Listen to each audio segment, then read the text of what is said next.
Hi everyone, you've found what to play next. We're going to do this awesome in gaming. We are going to be doing the Dark Part of Skyrim. We did download the DLC, but today we're looking with the whole cooking series with the Elder Scrolls Cookbook that brings you a little bit more into the realm. And we love that with ESO as we're playing along because they are releasing content from other countries. So they did travel back to Skyrim while you're waiting for, Elder Scrolls 6 to come out. They did travel back to Skyrim and you got to explore there again with some bonus content. So cook along with us, get a little bit more of the feeling of the lore and the feel of the different races and so on, and really just get into it that way. We have a whole series if you do, enjoy cooking along with us. Okay, so the Argonian shrimp boil is very straightforward. Obviously, it's an Argonian dish, and the cool thing about her going through and finding all their symbology is she did look into that sort of thing. She just did it indirectly, which is very European. They tend to use their symbols as a guide. Americans have to be told to do that, so we have everything labeled. So what you do is you take a half-pound of shrimp. We are going to leave out the ingredients involving the spices. I kind of feel like that's the part that brings it flavor. And I'm not in any way discouraging y'all from going out and buying the cookbook, because it's an awesome company and I would definitely recommend supporting them. I think that they bring a lot to gaming. So you just put that in and you boil it until the shrimp turns pink. So that's going to take a minute or two. We're going to go through some of the other ingredients that really make up the dish.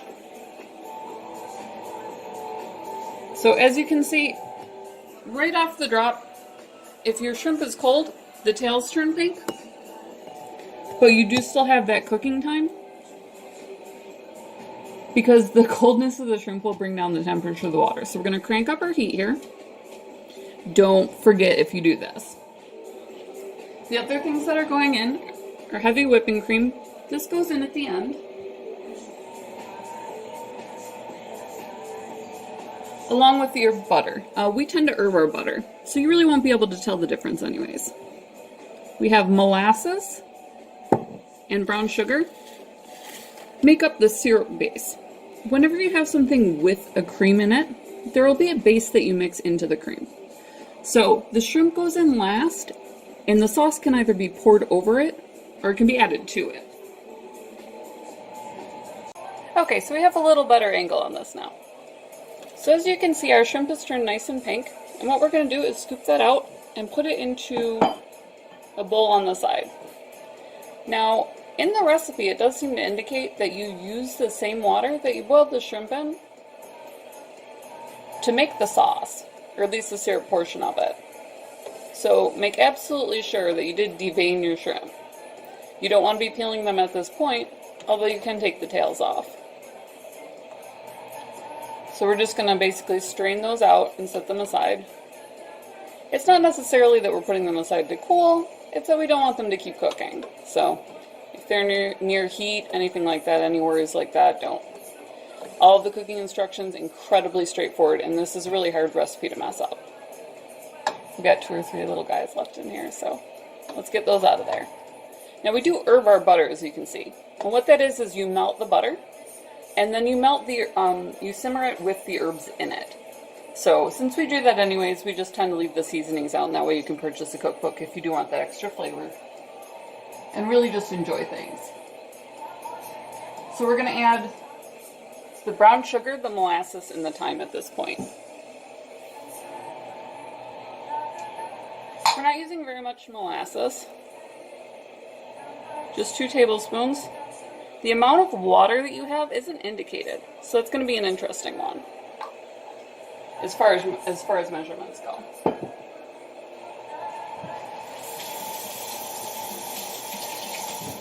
Got some of it on my fingers there. The molasses, the brown sugar, and we're just making a very simple syrup here, which is a lot of fun.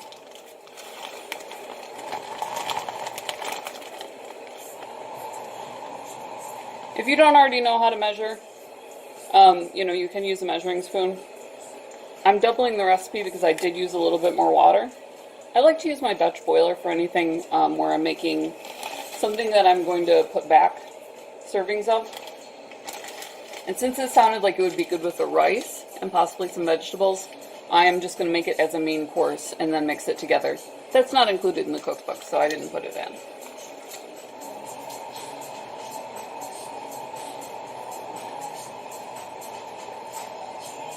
So we're going to let that simmer until it does boil down.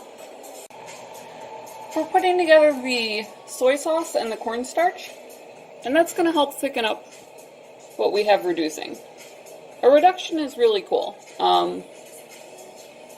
This is technically called a slurry if you use a liquid besides soy. Since it's a mixture, it wouldn't still be called that. A slurry is used to thicken up pretty much anything. So let me grab...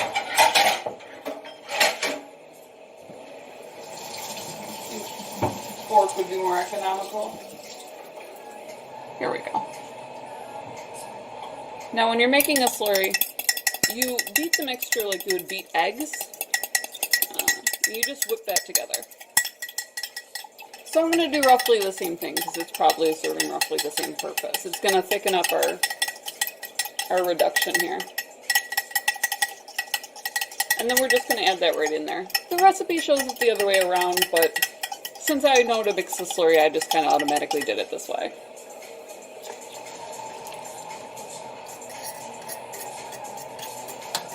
And again, we used a little bit more water than expected. I did have a larger serving, so that's fine. So we're going to let that reduce down. What we can do while that's going on is we can actually mix together our herbed butter and our cream. And that's going to finish the thickening process. So we just go through, add that in.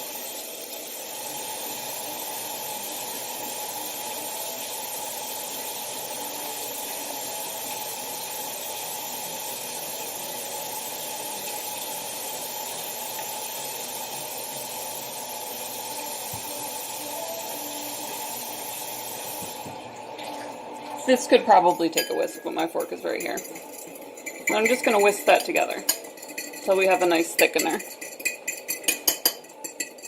And we can add that into the sauce once it's reduced. At this point, we're really steaming up good. What I do is, it says remove it from the heat. What I do is turn off the heat and go ahead and let it reduce, because what we're going to do is mix in the butter and heavy cream. And just kind of let that give it a real nice consistency here.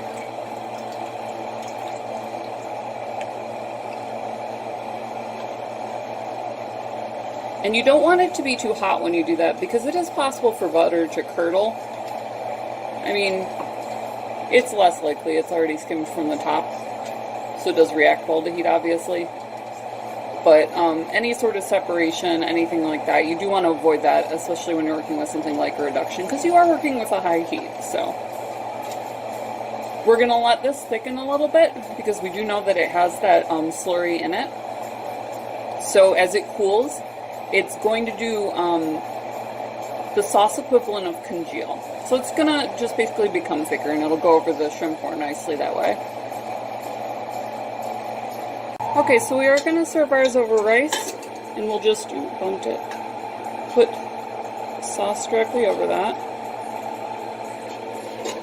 And like I said, you can mix it up a little bit. You can put in rice, different varieties of vegetables, and so on. Now, it is a boil, so it doesn't call for that in the recipe, and you're going to lose a little bit of that rustic flavor when you bring something like that in. So that's the Argonian shrimp boil. While not much from the Argonian kitchen is palatable to other races, a few dishes have proven wildly popular even with the Altmer. Although you'd be hard-pressed to get them to admit as much, the Argonians prefer to make this recipe using swamp shrimp from the Black Marshes. But in a pinch, the northern varieties of prawn caught off the coast of Skyrim will do.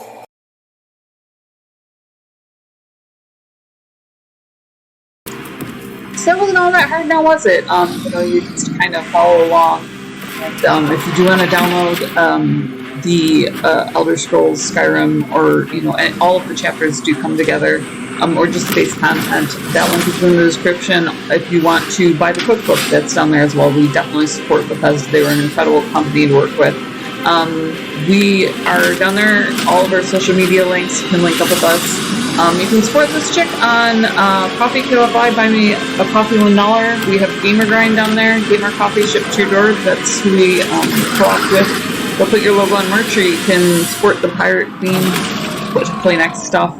And then we're on Patreon, so if you want to find out about our background with Bethesda in TV, a little bit in movies, fantasy books, etc. We've been everywhere doing everything, so we love sharing that on Patreon. But subscribing is totally free, so smash that, hit the bell, little thumbnail will pop up. If you're a huge Elder Scrolls fan, you can hit that up. If you just are into the indie gaming scene, you can hit that up. You know, just see if you want to hang out with us. We love you guys. We love that you're always along for the ride, and we will see you in the next video.